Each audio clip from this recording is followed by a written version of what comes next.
As a thorn of bread, your seats are a feather bed. You turn everybody's head today. You guide on our motorship with pride in our ownership, V&B of all we survey. Oh, chitty bang bang, chitty bang bang, we love you. And chitty bang bang, chitty bang bang, what we'll do. Waiting for chitty in the car, what a long time. Keep talking, oh, keep talking. You'll just cut off the chrome when it rods, oh yeah. Get the money, get the money. The folks on the floor, they'll be waiting at the door. You know they can leave when you think knowing I'm on the street where you live.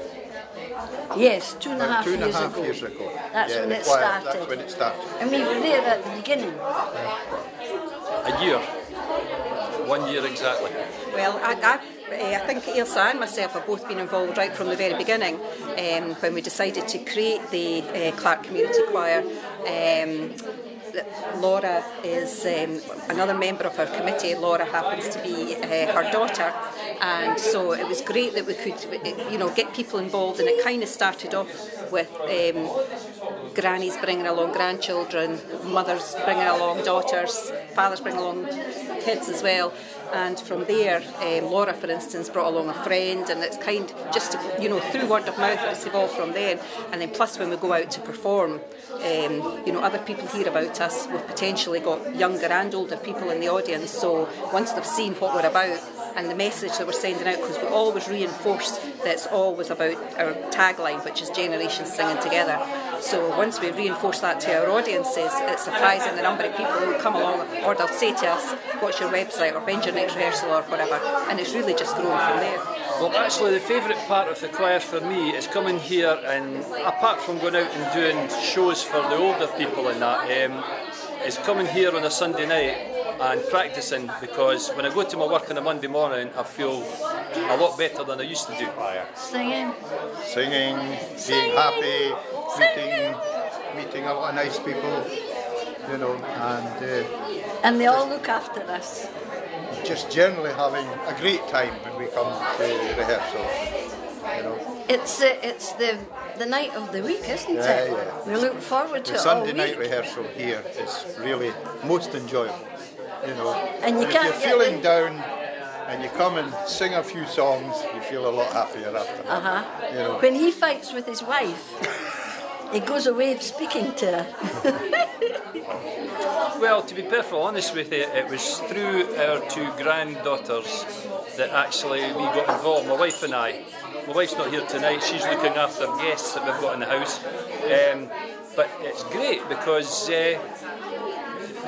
there's no sort of standoffishness with the kids. They're all intermingling, we intermingle with them, we just help them out, and sometimes they help us out. But no, it was through our granddaughters that we actually got involved with this. So yeah, it's great. It's great, not a problem. And it's not always easy, because we've obviously got different ideas about what we'd like to sing in that, but it's all about coming together and having like a voting system on what we'd like to do, and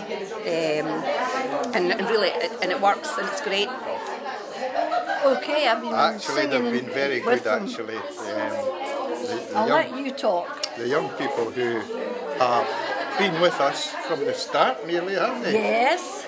And they're also members of the concert party, aren't they? That's right. Yeah, it's really good. I mean, it's not what I was expecting. When I first came along, I thought, there was going to be a real divide and stuff, but it's really strange how you can we all just get along, and I don't know how to explain it. You just talk to everyone, and they all talk to you, and there's no sort of like discrimination, or there's no stereotypes, and it just works. Yeah.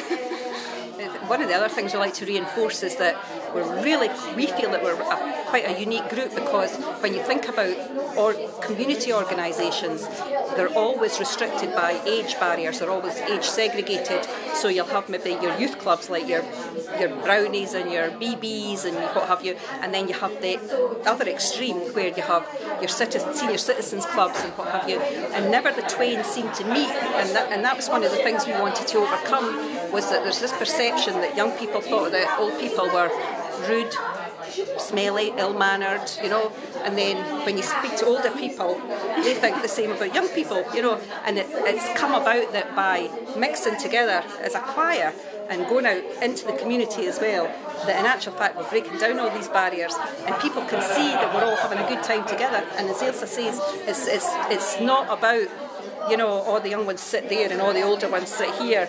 We really have taken a lot of pleasure in mixing together, and we've had, you know, we have a rehearsal throughout the community, but we also have these sort of workshops now and again. And for instance, Ailsa and her friend took ownership of a complete workshop. So when you think of the skills that these youngsters are developing, you know, all the research they had to do into the songs that they wanted to sing, organising the groups, actually standing up there and, you know, getting people organised and what have you, and people were accepting of it, saying, you know, they weren't saying, you know, what do you know kind of thing. It was really surprising actually, because we thought because everyone would just think, oh, they're young, they're going to do modern stuff, we don't want to do that, but loads of them turned up and they had a really good time. It was fantastic. It was really good. Again, it's you could go back to minorities. There is a minority of young kids that just don't want to get involved in things. But I mean, you could go up to Pinky playing fields on a Saturday morning and you could actually see about 100 young kids, including girls, playing football. So to say that there's a lot of negative things about children, I don't think there is. There is a minority, put it that way, who just do not want to be involved. But I'd say the majority of kids just want to be involved in something today. Well, not really, no. No, they're in the minority, obviously. Yes. Because I know if I'm here, sometimes I'm a wee bit dizzy. Somebody will come running, you know, to help me. Yeah. And that is wonderful. Yeah. I mean, to get up to sing just now, the wee girl in front, she said, I'll give you a hand. You know, and that is wonderful. I'm not saying I couldn't get up, but it was awful nice. And they do that all the time. Yeah, our young people have been they've been fantastic actually. There's not a bad one among Not a bad them. one, no. I know that there's bad ones going about, but there's not a bad one in here. They're all very nice. Absolutely not. Can I Right, on you go. I mean, I've brought up kids myself, and I've always,